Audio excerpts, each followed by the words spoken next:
iniciando aqui a gravação. Vamos lá. Pessoal, muito boa noite. Hoje, dia 28 de setembro de 2021, estamos iniciando nossa aula de Direito Processual Civil com o sexto semestre A e B da FINAM no estado do Mato Grosso do Sul, Nova Andradina. Pessoal, agora, Thaís, tá? Pessoal, tá com som, né? Para todo mundo? Só tá aí? Tá, né? Então tá. Então, Thaís, dá uma olhada aí se o teu áudio tá certo, só dá uma conferida. Acho que os outros estão recebendo normal. Beleza. Pessoal, vamos lá então. Nós estamos tratando sobre a questão aí da prestação, né, dos alimentos. Foi o que a gente falou aí na aula anterior e é o que a gente vai continuar a tratar aqui, tá? Então, assim, quando a gente está falando desse cumprimento de sentença, qual que é, né, uma das questões aí principais, uma das diferenças que nós temos aí para o cumprimento provisório e cumprimento definitivo de sentença de quantia certa? Qual que é a diferença da quantia certa para a prestação de alimentos? Então, em primeiro lugar, é o que a gente comentou na aula passada, que é o quê? A questão, então, de que os alimentos, eles têm que ter uma prioridade, né, digamos assim, ou tem que ter uma atenção maior por parte do Poder Judiciário, tá? E aí, pessoal, o que a gente tem que comentar aqui? Em primeiro lugar, aquele prazo de 15 dias que nós temos aí no cumprimento de sentença definitiva ou provisório, ele é diverso aqui no de prestar alimentos. E isso por quê? Isso porque o prazo na prestação de alimentos é de 3 dias para pagamento, tá? Então, temos um prazo inferior, 3 dias aqui, tá? Enquanto lá era 15. Pessoal, você deixa eu fazer uma observação aqui, porque às vezes tem alguém que está no celular, vocês estão vendo que eu estou com um tá com áudio e o outro tá com a câmera, né? Quem está no computador acho que vê tranquilo, né? Quem está no celular, acho que também, né? Dá para você selecionar a câmera, né? Para ver a câmera e ouvir o áudio normalmente, né? Só para não achar que eu tô com tá desligado aí, né? Acho que alguém, não sei se comentou alguma coisa do tipo, tá? É só porque eu prefiro o notebook para câmera, né? Mas o áudio do celular ele é melhor, né? Então evita microfonia e tudo mais. Então eu uso o áudio do celular separado, tá? Beleza. Então, assim, pessoal, em primeiro lugar, temos esse prazo que ele é menor, tá? E aí, o que vai acontecer, então? Lá no 523, que a gente tinha visto antes, você vai intimar a parte, então, para pagar no prazo de 15 dias ou justificar no prazo de 15 dias, né? Beleza. Aqui não. Aqui, você vai intimar, então, a parte devedora, né? Ou seja, o executado, e o juiz, ele intima o executado pessoalmente, tá? Então tem que ir lá ao oficial de justiça, ou tem que mandar uma carta com a R e tudo mais, né? Então a prestação de alimentos, pessoal, ela é diferente. Por quê? Qual que era a regra geral que a gente viu antes? A regra geral do pagamento de quantia certa era o quê? Se não fazia um ano, né? Você intimava quem? O próprio advogado, né? Era o advogado que era intimado. E aqui, pessoal, a gente tem uma situação diversa. E isso por quê? Isso pelo seguinte, aqui a prestação de alimentos, ela tem uma consequência que o pagamento de quantia certa não tem, tá? Qual que é? A possibilidade de prisão. Então, vocês devem ter tido aula com o professor Maurício, né? Acho que o professor Stênio também talvez já tenha comentado com vocês em processo civil. A única coisa que dá prisão no Brasil, né, civil, né, ou seja, uma prisão por dívida, é o quê? É a prestação de alimentos, tá? Então, vocês podem falar, mas não tinha lá um negócio falando de depositário infiel? Não, depositário infiel tinha, né, de fato tinha, mas não dá mais prisão, tá? Então, no Brasil, a única dívida que pode levar a pessoa para a cadeia é a prestação de alimentos, tá? O resto, claro, tem penhora de bens, bloqueio de salário, bloqueio de conta, mas aí são, né, medidas cíveis que não vão dar cadeia, só uma medida coercitiva, né, uma medida para tentar fazer o exequente receber o valor, tá? Então, a única questão que vai dar a cadeia vai ser a prestação de alimentos. Então, por isso também que a intimação aqui, o código decidiu que ela deva ser feita pessoalmente. Por quê? Imagina só se você intima o advogado esqueceu de comunicar ao cliente, o cliente vai preso, né? Imagina, olha o prejuízo que isso pode dar, né? Enfim. Então, para evitar esse tipo de situação, o código manda, então, intimar o executado pessoalmente, tá? E aí o prazo, então, que ele tem é de 3 dias. Nesse prazo de 3 dias, pessoal, já conta tudo, tá? Ou seja, ele tem que fazer uma das 3 situações. Primeira situação, pagar o que deve, né? Claro, né? Então, intimou a pessoa tem que pagar o que deve. Se ela pagar o que deve, beleza, resolvido, não, né? Não tem mais o que questionar. Tudo bem, essa é uma das situações. Segunda situação, a pessoa, né, o executado, ele pode provar que já fez esse pagamento anteriormente, tá? Aqui, pessoal, a gente tem uma situação que acontece muitas vezes naqueles processos mais longos. Então, imagina o seguinte, a pessoa foi lá, ajuizou uma ação de execução de alimentos, né, cobrando as últimas 3 prestações. E aí o processo demorou, foi acumulando um monte de pensão, no final tem, sei lá, 2 anos de prestação alimentícia atrasada. E aí? Né? E aí, às vezes, quando vai fazer a conta dos valores e tudo mais, se cobra algum mês, se cobra alguma coisa de um valor que já foi pago, né? Então, assim, se por um acaso tiver sendo, né, cobrado o executado e vocês, como advogados do executado, falam, não, ele já pagou isso aqui. Então, dentro do prazo de 3 dias, tem que ser juntado esse comprovante de pagamento, né? E tem que ser feita essa prova do efetivo pagamento, tá bom? Então, essa é a outra situação aí que a gente tem, tá? 3 dias para fazer isso também. É o mesmo 3 dias, não é separado, tá? Por fim, pessoal, dentro desses 3 dias, também há uma possibilidade de fazer uma justificativa, né, da impossibilidade de fazer esse pagamento. Tá? Então, ou paga, ou diz que já pagou, ou, por fim, justifica o porquê não pagou. Tá? Essa justificativa é bastante importante a gente ter uma atenção aqui. Por quê? Porque não é qualquer justificativa. Não é simplesmente chegar lá e falar: olha, eu fiquei desempregado, estou numa situação financeira difícil, não posso pagar. Isso não serve, tá? Não é isso que a lei está dizendo.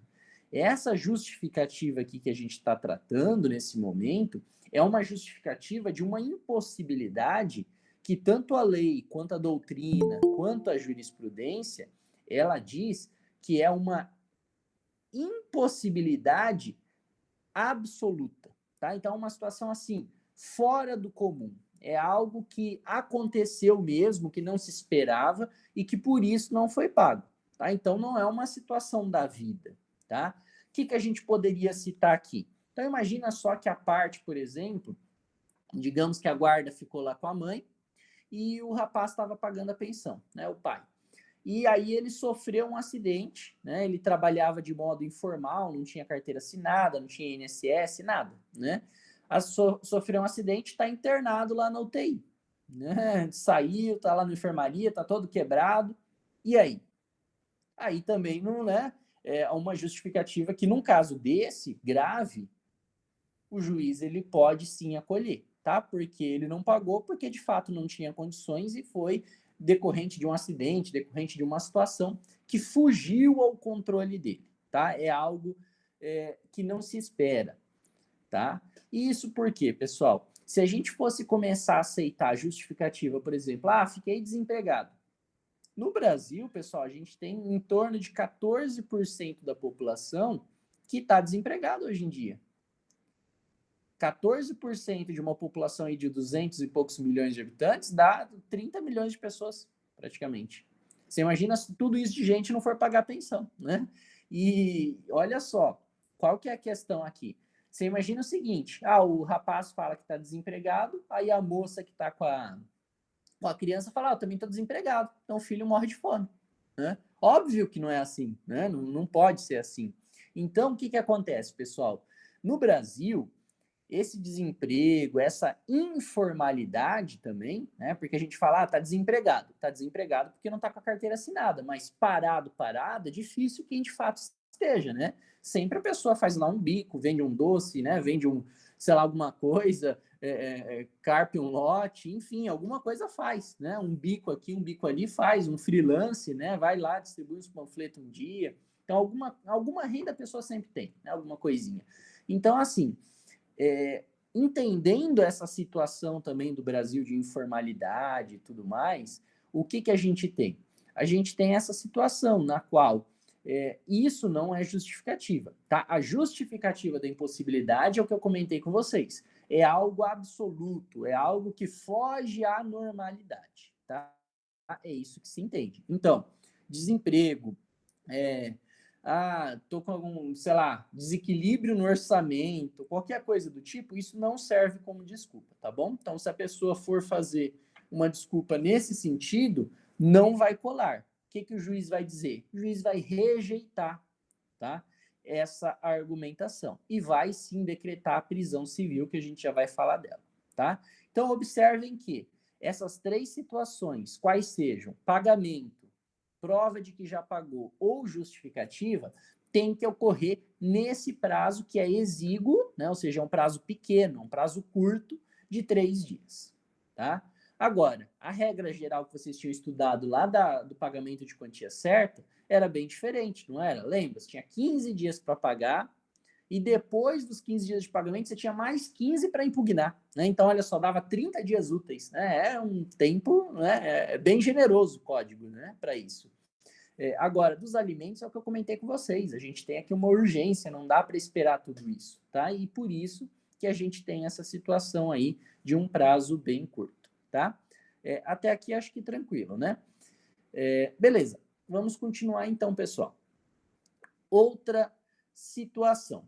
Digamos então que a pessoa não pagou, não provou que já pagou, não fez justificativa, não fez nada. O que o juiz pode fazer já inicialmente? Né? A primeira coisa que o juiz pode mandar fazer, né? O juiz ele deve então mandar fazer o protesto desse pronunciamento judicial, tá? Lembra do protesto? A gente já falou de protesto, né? Inclusive já tratamos aqui, lembra de quando a gente falou de órgão de restrição ao crédito, falou um pouquinho de SPC, Serasa, né? O protesto nos cartórios, né? Então, assim, todas essas questões, e falando aí do protesto mais especificamente, é uma situação que a gente tem para quê? Para que com esse protesto a gente tenha uma forma de dar conhecimento, né, de que essa pessoa tem uma dívida e compelir, né? Ou seja, forçar esse pagamento, tá? Então, essa é a primeira situação aí que a gente tem, tá bom? Beleza. O juiz mandou fazer esse protesto. Tudo bem, mandou fazer o protesto. E aí? E aí que a parte, digamos que ela não pagou, não falou nada, ou então que ela falou, né? Falou, tô desempregado. Aí o juiz fala, olha, isso é um problema pessoal teu, não vai mudar a pensão, você deve fazer esse pagamento, tá? O juiz, além de fazer esse protesto, ele tem a possibilidade, então de fazer de decretar, né, a prisão aí do devedor pelo prazo mínimo de até um prazo máximo de 3 meses, tá? Então a prisão ela começa em termina em 3 meses. Essa é a possibilidade aí que o juiz tem. O que a gente vai falar, o que a gente trata aí usualmente, tá? Geralmente, pessoal, a primeira vez, a pessoa ficou devendo lá pensão e tudo mais. Primeira vez, o juiz ele vai decretar a prisão lá por 1 mês, né? Geralmente é o mínimo ali que o juiz estabelece. A maioria deles, né? Um mês por 45 dias, né? Um pouquinho assim, um valor, um período de tempo menor, tá? Agora, digamos que a gente está diante de um devedor reiterado, né? Aquele que é contumaz mesmo, sabe? Aquela pessoa que faz aquilo lá de vida, né? Não quer pagar pensão, nunca paga, faz tudo errado. Aí, pessoal, quando o juiz observa que essa parte, né, sempre faz isso, sempre dificulta e tudo mais, o juiz vai subindo, né? Ele pode chegar até 3 meses, né, no decreto aí de prisão, tá? Esse é o máximo. Temos algumas questões bastante importantes aqui para serem comentadas, pessoal. Em primeiro lugar, o preso, né, essa pessoa que vai ser presa, então, ela tem que ficar em regime fechado, tá? Ou seja, não é aquela prisão que vai, né, usa tornozeleira e sai para trabalhar. Não, é regime fechado mesmo, né? Não é regime aberto, semiaberto, é fechado, né? Essa é a primeira questão que a gente tem, tá? Só que temos uma observação aqui bastante importante de ser feita, tá?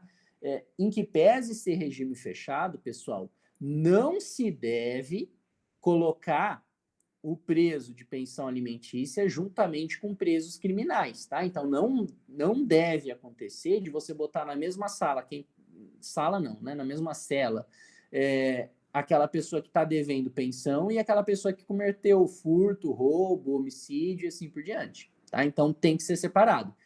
Ambos podem estar no regime fechado, só que uma coisa é a prisão civil, outra coisa é a prisão criminal. Então não se deve misturar, tá? A gente sabe que eventualmente vocês vão ouvir aí alguma notícia que o Estado foi condenado a pagar, né? Porque juntou, fez separado, tudo bem. Acontece erros por parte do Estado, mas a lei fala que não pode fazer essa junção, tá bom?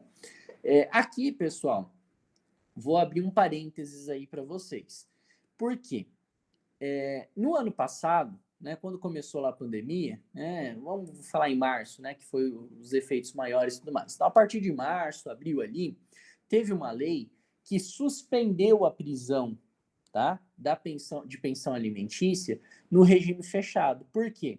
Como estava querendo, né, diminuir, tentar acessar aí o coronavírus e tudo mais, então falou, olha, não vamos fazer a pessoa que está devendo, colocar ela na cadeia, porque às vezes ela leva, aí, né, outros presos pegam, um policial, não sei o quê. E aí falou então, né, e houve uma determinação, tá, inclusive do CNJ e tudo mais também, de que essa prisão ela deveria ocorrer de forma domiciliar com tornozeleira eletrônica, tá? Então, no ano passado ficou dessa forma, tá? Eu sei, já vi até a cara de alguns aí de vocês. O que acontece? A gente sabe, pessoal, que não é a mesma efetividade, né? Por quê? Na prática, o que a gente tem que pensar?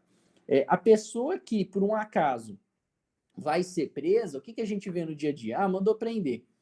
Acabou de chegar o oficial de justiça para levar a pessoa na prisão, surge o dinheiro, né? Aí a pessoa, opa, tá aqui meu dinheiro, vou pagar minha pensão, né? Acontece isso, né? Acontece, o dinheiro surge na hora da prisão, né? Então, por quê? Porque a pessoa não quer ficar na cadeia, né? Então, assim, a cadeia, ela, para muita gente, é um efeito coercitivo muito grande, né? A pessoa não quer ir para lá de jeito nenhum. Agora, para muita gente, ter uma prisão domiciliar, principalmente ano passado, em tempo de pandemia, que não estava ninguém nem saindo de casa mesmo, né? Ficar 30 dias em casa para não pagar a pensão, né? Acontecia, né? A pessoa ficava mesmo, né? Claro, vou fazer aqui outra ressalva. A lei fala o seguinte, pessoal: o fato de ter cumprido a prisão não elimina a dívida, tá? Então, assim, o fato, eu fiquei preso um mês, fiquei 3 meses preso, eliminou a dívida? Não eliminou, tá? Continua com ela. Só que a pessoa não pode ser presa pelo mesmo período, tá? Ou seja, ela foi presa porque ela não pagou a pensão de janeiro, fevereiro e março desse ano. Beleza, cumpriu lá um mês que o juiz determinou. O juiz pode mandar prender de novo por mais um mês por janeiro, fevereiro e março desse ano? Não pode, tá? Então, assim, o mesmo período não pode ocorrer prisão, tá? Agora, períodos diferentes pode? Pode, tá? Então, a pessoa não pagou a pensão, sei lá, janeiro, fevereiro e março do ano passado, foi presa, ficou lá um mês, saiu, não pagou também, sei lá, maio, junho e julho. Pode ser presa de novo? Pode, né? Aí vai ser presa por maio, junho e julho. Aí depois ela foi lá e deixou de pagar, sei lá, dezembro, janeiro e fevereiro desse ano. Pode ser presa de novo? Pode também, tá? Então, assim, inclusive, cada uma dessas novas prisões, o juiz tende a aumentar o tempo de prisão, né? Que é para tentar forçar a pessoa a fazer o pagamento, tá? O que não pode ocorrer é a prisão pelo mesmo período. Tá? Ou seja, pelo mesmo mês, a pessoa não pode ser presa mais de uma vez. Tá? Isso não. E a outra questão que a gente tem que observar é que o fato da pessoa ter cumprido a prisão não exonera dela de fazer o pagamento. Em outras palavras, a dívida continua. Tá? Então, ela só não vai poder ser presa de novo. Só que dá para a gente pedir para bloquear a conta bancária? Dá sim. Dá para pedir para bloquear um carro, vender uma casa que a pessoa tenha, penhorar alguma coisa? Dá para pedir também. Dá para pedir para descontar na folha de pagamento, mandar um ofício lá para a empresa? Dá também. Então, assim, tem muitos meios de cobrança. Só a prisão que não pode ser utilizada 2 vezes no mesmo período, tá? O resto aí dos meios cíveis pode sim normalmente, tá bom? E aí, pessoal, vamos lá. Alguém quer fazer algum comentário, perguntar alguma coisa ou a gente vai prosseguir? A Adriana tá com, acho que, o microfone desligado, pode falar. Eu não... Liga que eu não ouvi, não entendi o que você falou. Para mim tá ok, professor. Então tá bom. Então vamos continuando, pessoal. Beleza. Falei da separação, falei de que não elimina a dívida. Agora, eu vou comentar só essa situação aí do CNJ e da lei e tudo mais. Porque eu comentei com vocês, então, agora que a prisão na cadeia, né, no ano passado, acabou ocorrendo em domiciliar, né, para muitas pessoas por causa da pandemia, né? Teve essa exceção aí. Hoje, pessoal, o que aconteceu? Já acabou o prazo da lei. Só que vários tribunais de justiça ainda estão determinando prisão domiciliar, mesmo esse ano, tá? Aí vocês falam, tá errado, não tá? E eu acho que tá. Por quê? Porque a lei já falou que era só ano passado, por causa da pandemia, acabou a lei e não renovou, né? Mas aí o CNJ e a jurisprudência, o que eles estão falando? Eles falam o seguinte, olha, em que pese, né, o Congresso lá, o presidente ter mandado a medida provisória, depois teve a lei, não sei o que, ter colocado aquela data, a pandemia não acabou. A gente está em pandemia até hoje, né? Claro, muita gente já voltou ao normal, já está muita coisa funcionando quase igual, né? Meio que todo mundo vacinado, não sei o quê. Mas não acabou. Então, o judiciário tem falado o quê? Ainda para prevenir o risco e tudo mais, fazendo essa prisão domiciliar. Eu, particularmente, entendo que é uma posição totalmente errada, tá? E isso por quê? Porque, na minha visão, é um ativismo indevido do judiciário, né? Porque o que o Poder Judiciário deve fazer? Cumprir a lei, né? Se o Congresso não entendeu por prorrogar, não tem que prorrogar. O juiz não pode entrar na alçada do Congresso e falar o que deve continuar e o que não deve, né? Se foi, tá lá na lei? Tá, então cumpre. Não tá, então não cumpre, né? Então, a gente tem que, na minha visão, observar isso aí. E isso por quê? Hoje, pessoal, a gente está numa situação assim bem complicada. Para quem advoga na vara de família, eu tenho muito poucos processos, mas vi isso acontecer. Agora, eu tenho colegas que advogam bastante, né, em família. E a gente observa, porque pensa o seguinte: quem está pela parte exequente, né, ou seja, quem está cobrando os alimentos, a pessoa sabendo que não vai presa, né, na cadeia, que vai ficar em casa lá, de molho, muitas vezes não paga mesmo. E queira ou não, pessoal, vamos ser sinceros, no Brasil aqui, a gente tem uma parcela bem considerável da população que não tem patrimônio, né? Uma coisa é a pessoa que tem dinheiro, tem um monte de imóvel, tem carro, você nem precisa pedir a prisão. Pede para bloquear a conta bancária, né? Pede para penhorar o carro que você recebe. Agora, a maioria imensa da população brasileira tem que pagar pensão, é pensão de R$ 300, 400, né? Aquela pensão pequena mesmo, que mal cobre os custos. Porque, às vezes, o rapaz, né, na maioria das vezes, né? Claro que a moça também pode pagar, mas na maioria das vezes, né, a gente sabe que ainda acaba ficando a criança com a mãe, né? O rapaz lá não paga, né? Ou deveria pagar uma quantia que era pequena, insuficiente praticamente, né? Não paga, e aí ele sabe que não vai preso. Você acha que essa pessoa que não tem patrimônio no nome, não tem nada, ela vai fazer um esforço para pagar? Não vai, né? Não vai. Então, eu entendo que nessa situação que a gente está hoje, o judiciário está errando, não está tomando uma decisão adequada, uma decisão justa, porque eu tenho visto muita gente que acaba sendo prejudicado por isso, né? Dizendo que, não, vamos deixar. Que queira ou não, pessoal, olha aí, quem hoje, com 18 anos ou mais, que está sem tomar vacina hoje? Só quem não quis tomar, né? Porque Todo mundo foi vacinado, né? Hoje, Mato Grosso do Sul, vocês mesmos são exemplos, né? O Mato Grosso do Sul vacinou melhor aí do que a maior parte do país, né? Mais rápido, né? Do que a maior parte do país. Então, hoje, quem quer tomar vacina já tomou, né? Então, na minha visão, dá para ficar na cadeia assim, né? Vai lá, fica, cumpre e aí sai, né? Porque muito que a gente vê, eu já fiz até um número considerável de ação de alimentos, né, e tudo mais. Um número considerável, pessoal, de pessoas paga no dia que vai ser preso, ou quando expediu um mandado de prisão, né? Só quando o negócio bateu ali que a pessoa se esperta, senão não paga, né? Então, isso é uma das críticas aí que eu faço a esse tipo de situação, tá? Alguém quer comentar alguma coisa ou podemos prosseguir? Beleza? Tá. Digamos que a pessoa foi lá, o juiz mandou prender, a pessoa foi presa e era um mês que o juiz determinou essa prisão, né? Passou 10 dias, a família fez uma vaquinha e vai lá e paga essa pensão alimentícia. E aí? Dá para soltar a pessoa já imediatamente ou ela tem que cumprir esse mês inteiro? Nesse caso, pessoal, o que acontece? A gente tem que entender que essa prisão não é uma pena, por exemplo, igual a um crime, né? Tipo, matar alguém, tantos anos de prisão, né? Não é isso. Você tem que eximir os pecados ali, né? Espiar os pecados, né? Não é isso. Essa prisão aqui que a gente fala da prestação alimentícia é uma prisão que ela tem um único objetivo. Qual que é o objetivo? É forçar o pagamento.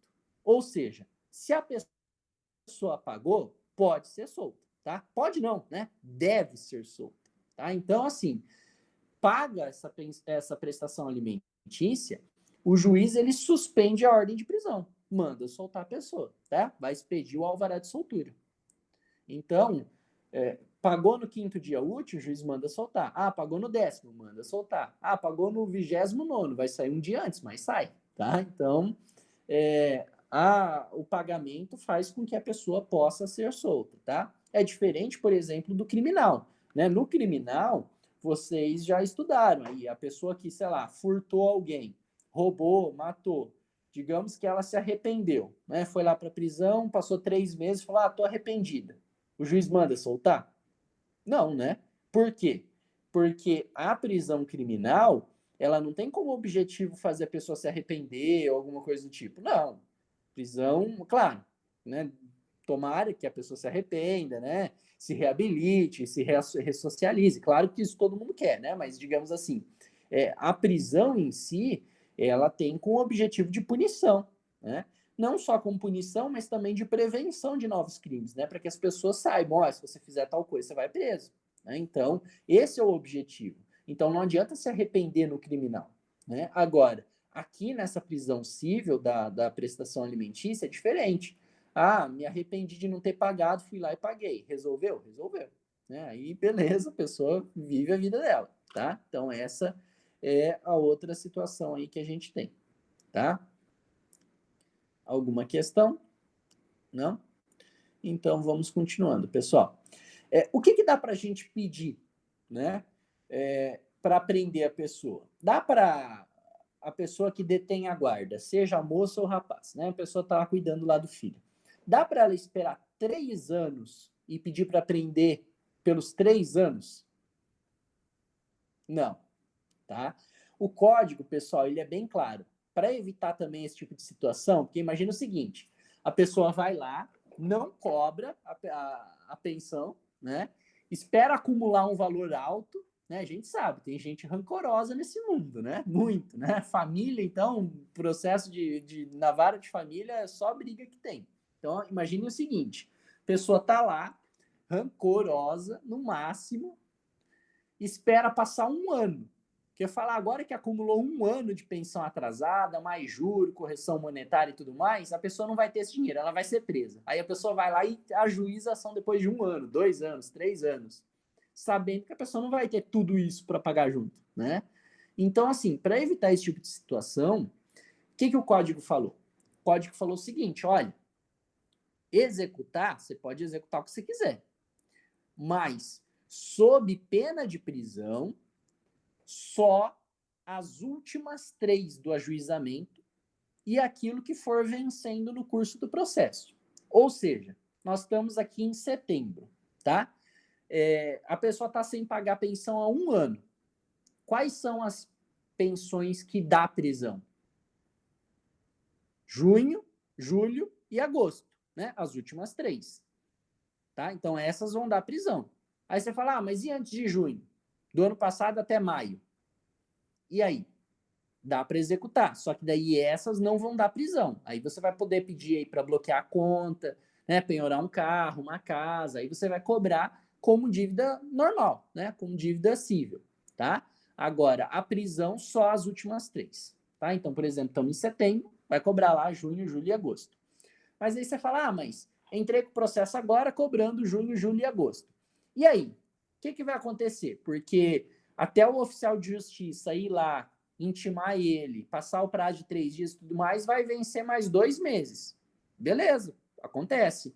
Então, pessoal, o código falou o seguinte, tudo aquilo que for vencendo no curso do processo também dá prisão, tá? Então, assim, você vai somar esses 3 meses com todos os outros que forem vencendo. Então, se por um acaso demorou mais 2, 3 meses para o judiciário intimar a parte, para ela não ser presa, além das 3 que você ajuizou a ação, ela também vai ter que pagar as 3 que venceram no curso do processo, né? Que o processo estava tramitando e demorou para ela ser intimada. Ela também tem que pagar, tá bom? Alguma dúvida em relação a isso ou não? Não? Então, beleza. Temos essa questão, então, do vencimento no curso do processo. Às vezes, pessoal, isso acaba demorando bastante, tá? Eu tenho processo aí, eu fiz um acordo esse mês, bem no comecinho do mês. O que aconteceu? Ajuizamos a execução em 2015, né? Cobrando 3. E a parte sumiu na vida, enfim, o executado fugia né, a todo custo. Mas a gente conseguiu pegar o cidadão agora, né? E aí ia ser preso. O que aconteceu? Para evitar ser preso, ele foi lá e entrou num acordo com a gente, né, conseguiu fazer o recebimento aí para a mãe da criança, né? Claro, para a criança, né, na verdade. E recebeu. Mas aí pensa o seguinte, 6 anos de prestação alimentícia. O valor, pessoal, nesse caso, as 2 famílias eram famílias aí abastadas, tinha dinheiro. Então, a prestação alimentícia ficou bastante alta, atrasada. Porque você imagina só, 6 anos atrasado, claro, ele pagava todo mês um pouco, mas ele não pagava integral. Então, tipo, a pensão era de 3 salários mínimos, né? Então, 3 mil e poucos reais, e ele estava pagando 1.000, 1.500. Então, assim, todo mês ficava 1.000 e pouco, 2.000 reais. Então, em 6 anos, passa dos 100 mil, né? Atrasado. Aí você bota juro, correção monetária e tudo mais, dava quase 200. Então, assim, ele teve que pagar uma quantia muito alta, né? Por quê? Porque não pagou no prazo correto. Mas todo esse período ele ia ser preso pelo período integral, né? Por tudo, ele ia ter que pagar tudo para poder sair. Por quê? Porque tudo isso que foi vencendo no curso do processo estava incluso, tá bom? Beleza, pessoal. Continuando então. Vamos. Pode Professor, falar. boa Uhum. noite. Boa noite. Há a possibilidade de ser fixo um valor em uma determinada data e após muito tempo deixado assim de ser pago, a pessoa que é o devedor ter assim melhorado de vida, vamos dizer assim, e aumentar esse valor dessa pensão, dessa... Pode sim, tá? Não precisa nem passar muito tempo. Às vezes isso acontece com pouco tempo, tá? Assim, aqui, pessoal, a gente está tratando hoje do cumprimento da sentença, ou seja, já tem a decisão, né? Então, assim, a gente vai executar o que está na decisão. Se a pensão é de R$300, é R$300 que a gente vai cobrar. Se é 1.000, é 1.000. Se é 10 mil, é 10 mil. Agora, essa questão de mudança pode ser mudada a qualquer momento, pensão alimentícia, mesmo que o processo já transitou em julgado. Isso por quê? Porque as condições da pessoa, pessoal, elas mudam. Então, imagina o seguinte, a pessoa foi lá, teve filho jovem, né? Era um casal jovem, não tinha nem renda. O juiz arbitrou 30% do salário mínimo, 300 e poucos reais, né, por mês. Aí passou 5 anos, a pessoa fez faculdade, se formou, arranjou emprego, estava ganhando 5 mil. Beleza, não vai pagar mais 300 reais. Se a pessoa que detém a guarda quiser, ela pode ajuizar uma ação que a gente chama de ação revisional de alimentos, tá? Nessa ação revisional de alimentos, o juiz ele vai poder rever esse valor, tanto para mais quanto para menos. Então, por exemplo, a pessoa estava pagando 300 reais, ela vai pagar ali depois 30% de 5 mil, por exemplo. Vai pagar 1.500 reais depois, né? Ou o inverso. Imagina só, a pessoa estava empregada lá numa multinacional, ganhava 10 mil reais por mês. Ela pagava 3 salários mínimos por mês. Aí mandaram ela embora. E aí ela arranjou um emprego de, sei lá, auxiliar de serviços gerais, ela está ganhando 1.000. Não dá para ela ganhar 1.000 e pagar 3 salários por mês. Então, ela vai ter que entrar com uma ação dizendo que a condição financeira dela mudou e que a pensão alimentícia deve ser diminuída, tá? Então, assim, pode ser a pensão alterada tanto para mais quanto para menos, tá? Então, quem ficar prejudicado tem que entrar com a ação. Se por um acaso quem está com a guarda percebe que a outra parte está enriquecendo, está com dinheiro e pode pagar uma prestação melhor, ela entra com a revisional e pede para o juiz para aumentar. Se, por outro lado, a parte percebe que mudou ali a situação e ela ficou desempregada, diminuiu, ela não consegue mais pagar essa quantia, pode então ser reduzido o valor, tá? E aí é o executado, né, digamos assim, a parte devedora, quem tem que ajuizar aí essa demanda, tá? Então pode mudar tanto para mais quanto para menos. Mais alguma questão? Não? Tá. Isso acontece bastante, tá, pessoal? Geralmente, o que hoje o judiciário decide? Pensão alimentícia de 30% a 33% do salário mínimo para quem não tem renda. Tá? Então, uma pessoa informal, vive de bico, não tem como comprovar a renda, o judiciário dá no mínimo isso aí. Né? Então, hoje é 1.100, né, o salário mínimo, mais ou menos, dá uns 330 e poucos, 350 reais, né? O mínimo do mínimo. E aí, quanto mais a pessoa tem de dinheiro, né, aí mais ela pode pagar. Vocês já devem ter ouvido aí alguns casos famosos aí, por exemplo, de jogador de futebol e tudo mais, na qual tem pensão alimentícia aí de 30 mil, 50 mil por mês, né? Porque o padrão de vida de uma pessoa, às vezes, um jogador, às vezes, de futebol ganha 500 mil por mês, 1 milhão, até mais, né? O Neymar mesmo ganha mais de 10 milhões por mês, né? Então, quer dizer, dá para pagar uma renda boa, né? Aí você fala, mas ninguém gasta, sei lá, 30 mil por mês, 50 mil por mês. Gasta, depende do padrão de vida da pessoa, né? Tem gente aí, por exemplo, que vai ter um padrão de vida muito alto. Então, claro, existe essa discussão no judiciário, né? De pensão alimentícia também muito alta, mas, de forma geral, quem tem um padrão de vida mais alto, quem ganha mais, tem condição de pagar mais. E por isso que o valor, ele acaba sendo mais alto, tá bom? Pessoal, alguma outra... Professor, Oi, pode falar. mas esse padrão de vida inclui, por exemplo,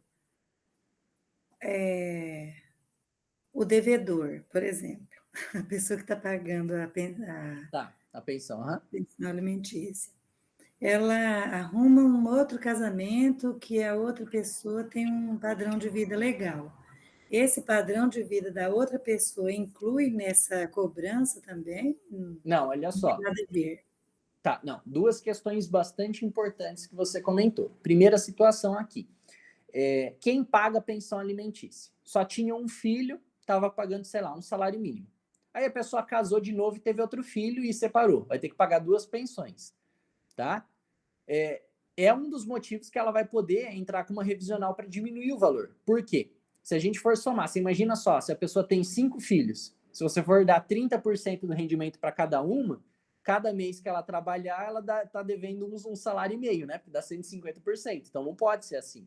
Então, assim, o judiciário ele tem que adequar a situação da família. tá? Se a pessoa teve um novo filho, por exemplo, isso é um motivo, às vezes, para reduzir a pensão, porque você vai ter que dividir a pensão para 2, tá? Essa é uma das questões. Agora, a outra questão que você perguntou, que também é bastante importante, ela está relacionada à questão de padrão de vida de quem casou, né? Então, por exemplo, sei lá, o teu cliente casou e ele é pobre, não tem nada, né, no nome, e a pensão alimentícia dele era, sei lá, R$ 300 por mês, R$ 500 por mês, né? Mas ele casou com uma pessoa boa da grana, né? A condição pessoal dessa outra pessoa influencia na pensão? A princípio, não, tá? E isso por quê? Porque a pensão alimentícia, ela é pessoal, tá? Então, quem tem que pagar é quem é o pai ou quem é a mãe da criança. Então, terceiros não tem nada a ver com isso. Claro, tem lá uma questão de, às vezes, avós, né, em algumas situações. Mas novo cônjuge não tem obrigação de pagar pensão, tá? Então, isso não. Agora, obviamente que, dependendo da situação, pessoal, sei lá, os dois casaram em regime de comunhão de bens. Comunhão de bens comunica tudo, né? Então, a parte que às vezes não tinha nada, a partir do momento que ela casou, mudou o padrão de vida dela, ela tem um bem novo, tem um carro novo, né? Tá sendo mimada lá pelo cônjuge ou pela cônjuge, né? E aí mudou o padrão de vida. E isso, de repente, pode ocasionar, sim, um aumento, tá? Agora, tem que ser provado de que ela tá tendo essa condição, tá? Fazer uma prova de que o novo namorado, o novo marido, a nova esposa tem dinheiro, isso não serve de nada, tá? O que você tem que provar é que a pessoa tem condição de pagar mais, não outros, tá bom? Mais alguma questão? Não? Então tá. Pessoal, então eu vou pausar aqui a gravação e aí a gente se vê na semana que vem. Eu vou enviar as notas para o sistema, não sei quando que a secretaria vai liberar, tá? Penso que no decorrer dessa, sei lá, não sei se é essa semana, acho que semana que vem eles devem liberar aí. E aí, qualquer dúvida, vocês mandam lá a mensagem para mim no Classroom, né? Ou então espera a próxima aula, né? Que aí a gente conversa se tiver algum erro, alguma coisa, que daí a gente faz a correção. Não precisa se desesperar. Acredito que ninguém vai ter problema nenhum, mas se por um acaso a pessoa tiver algum questionamento, a gente resolve